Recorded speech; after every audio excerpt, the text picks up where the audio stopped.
அடியில் பதுங்கி இருக்க மர்ம உயிரினம். உணவே இல்லாமல் உயிர் வாழ்வது அப்படின்னு சொல்லி பார்க்கலாமா வாங்க. அதாவது பார்த்தீங்கன்னு சொன்னால் மர்மோட் என்பவை அணில் வகை குடும்பத்தை சார்ந்த தரைவாழ் உயிரினங்களாகும்.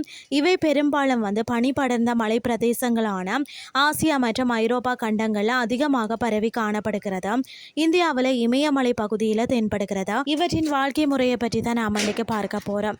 என்னென்னு சொல்லி பார்த்தீங்கன்னா இவை தரைக்கு அடியில் ஆழமாக பொந்துகளை தோண்டி அதற்குள்ள பதுங்கி பாதுகாப்பாக இருக்கும். அதே போல குட்டிகளையும் பாதுகாத்து கொள்ளும். குளிர்கால உறக்கத்திற்கும் குட்டிகளை பாதுகாப்பதற்கும் இந்த பொந்துகளை தனது வாழ்விடங்களாக அமைத்து கொள்கிறதா. மற்றது மர்மோட்டுகள் தாவர உண்ணிகளாகும். என்னென்னு சொல்லி பார்த்தீங்கன்னா இவை கொறித்துண்ணி இனத்தை சார்ந்தவைகள். மலை பிரதேசங்களில் வளரக்கூடிய சிறு செடிகள், அதனுடைய பூக்கள், விதைகள், வேர்கள் மற்றது புற்களை உணவாக எடுத்துக்கொள்கிறது. அதே போல் கிழங்கு வகைகளையும் விரும்பி உண்ணும். இவைகள் பெரும்பாலான நேரங்களில் நேரடியாக நீரை எடுத்துக்கொள்றதில்லை. அதற்கு மாறாக உண்ணும் உணவின் மூலமாகவே நீரினை எடுத்துக்கொள்கிறது.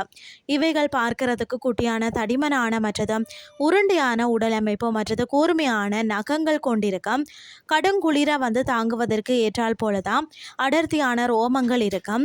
நன்கு வளர்ந்த மர்மோட்டுகள் 3 முதல் 5 கிலோ வரை காணப்படும். குளிர்காலத்துக்கு முன் எடை சுமார் 7 கிலோ வரை அதிகமாக காணப்படும். இவற்றின் முன் பற்கள் பார்த்தீங்கன்னா மிகவும் நீளமாகவும் கூர்மையாகவும் இருக்கும். சிறிய காதுகளையும் வாளையும் கொண்டிருக்கும்.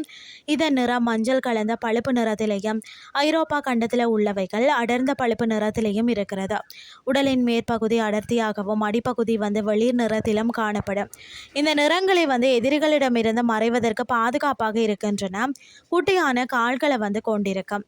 வேட்டை விலங்குகளிடமிருந்து தப்பிக்க தான் பெரும்பாலும் வேகமாக ஓடி சென்ற பொந்துகளையே பயன்படுத்துமாம். அது மட்டும் இல்லாமல் ஆபத்து வரப்போகிறது அப்படின்னு சொல்லி தெரிந்தால் ஒருவித கூச்சல் ஒளியை ஏற்படுத்தும்.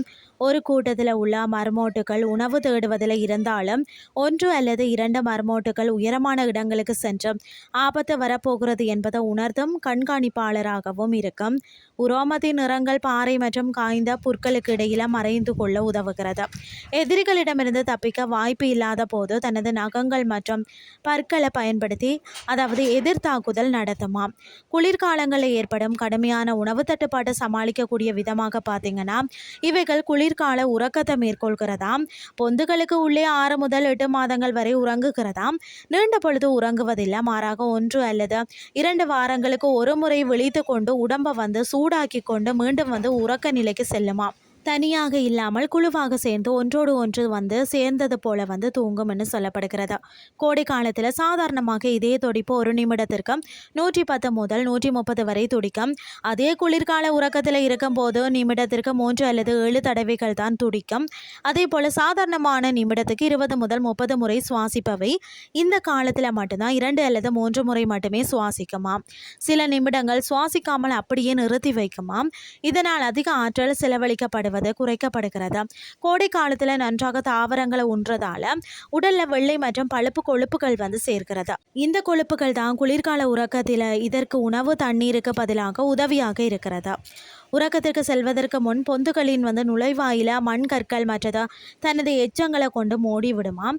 இதனால் வேட்டை விலங்குகளிடமிருந்து குளிர்காற்றில் இருந்து தப்பித்துக் கொள்கிறதா. குளிர்காலம் முடிந்து வசந்த காலம் வரும் பொழுது பொந்தை விட்டு வெளியே வருகிறதா. அப்போது தனது உடல் எடையில இருந்து 50% குறைத்து ஒல்லியாக வெளியே வரும். கோடைக்காலம் முழுவதும் சுற்றுப்புறத்தில் அலைந்து திரிந்து உணவுகளை உட்கொண்டு குளிர்காலம் வரும் பொழுது மீண்டும் குளிர்கால உறக்கத்திற்கு செல்கிறது. அதிசயமான வாழ்வியல் தகவமைப்புகளை கொண்ட விலங்குகளில் இந்த மர்மோட்டம் ஒன்றாக முன்னே சொல்லலாம். இன்றைய கிறிஸ்டி உங்களுக்கு பிரயோசனமாக அமைஞ்சிருக்கும்னு சொல்லி நானும் நம்புகிறேன். இதே மாதிரி மற்றும் ஒரு கிறிஸ்டின் வேலை உங்களை சந்திக்கிறேன். நன்றி.